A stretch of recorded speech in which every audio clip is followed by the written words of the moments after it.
What's good, Bass Drop Militia? Bass Drop Keys here. I'm your friendly neighborhood Negro, and welcome to another episode of Good Eats. In today's video, I'm going to show you how to make cheeseburgers. Let's go ahead and get into it. Here we go, guys. Let's go ahead and get into this cheeseburger recipe. So the first thing you want to do is you want to go ahead and take your meat and put it inside of your mixing bowl. Now you can use ground chuck or ground beef. I was going to use the ground chuck because it was 20% fat, but then I seen that this ground beef right here was 27% fat. And so if you want the nice moist and marbling on your burger, it's great to have that extra fat inside of it. So take your in this case ground beef. To this we're going to add our can of salt. We're going to add some pepper. We're going to add some garlic powder. We're going to add some yellow mustard as well. Now, if you want to see the exact measurements of everything, just click the link in the description. It'll take you right over to the food blog, cannabis food blog, goodeats420.com, and you can see the exact measurements. Once you have everything mixed together, I move this into a cutting board where you're basically making like a long loaf. The reason why I'm doing this is just because so I can measure where to cut it, because we're going to cut this in half because we're making 2 burgers.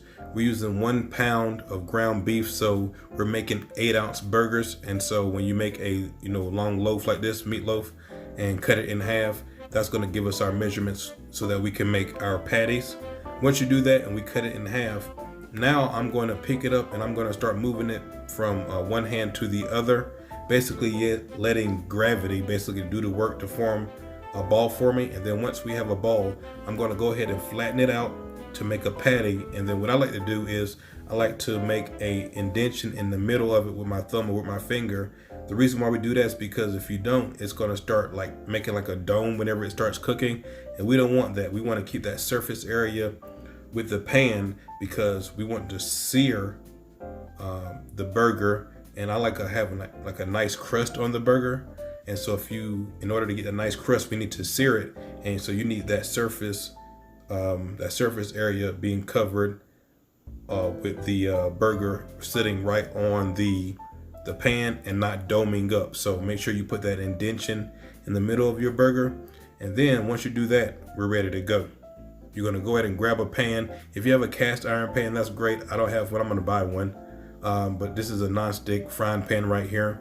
And just put some oil inside of there, no big deal. And we're gonna do this at medium-high heat.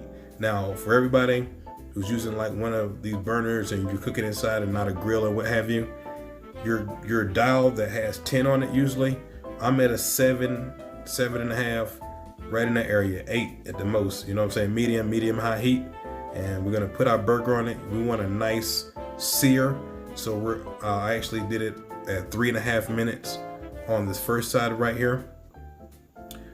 Now, a little tip for you, don't be flipping it back and forth and what have you.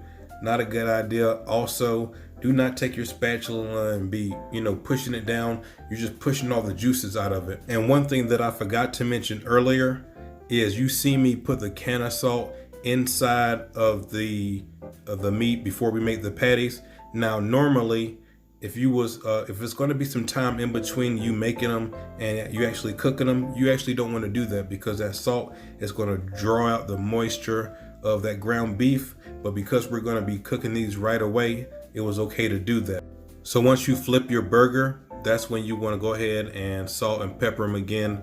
Put your cheese on it and cover it up. Do it for another 3.5 minutes. Once you do that, we're going to go ahead and take our burgers off and let them rest for a little bit. Let them rest for at least 3 or 4 minutes. While we're doing that, we're gonna go ahead and toast our bun. Just go ahead and put that on there for 15 to 30 seconds. Like I said, I like mine to be pretty toasty, so I did it for like 15 seconds. Now we're gonna go ahead and plate this up. So the first thing I'm gonna do is I'm gonna use my bottom bun. Bam, no problem.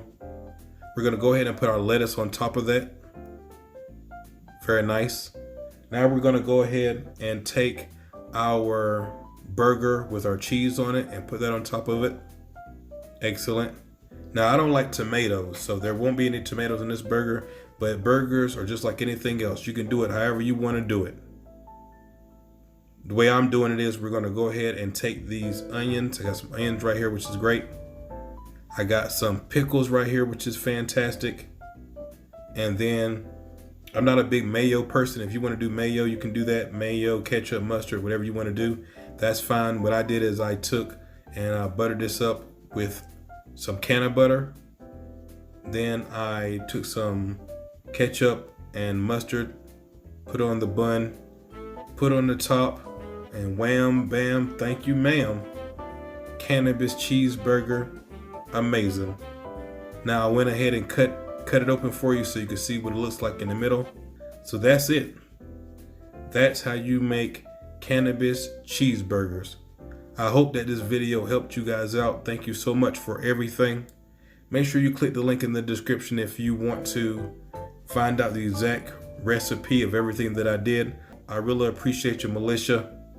I'll see you guys next time. Peace.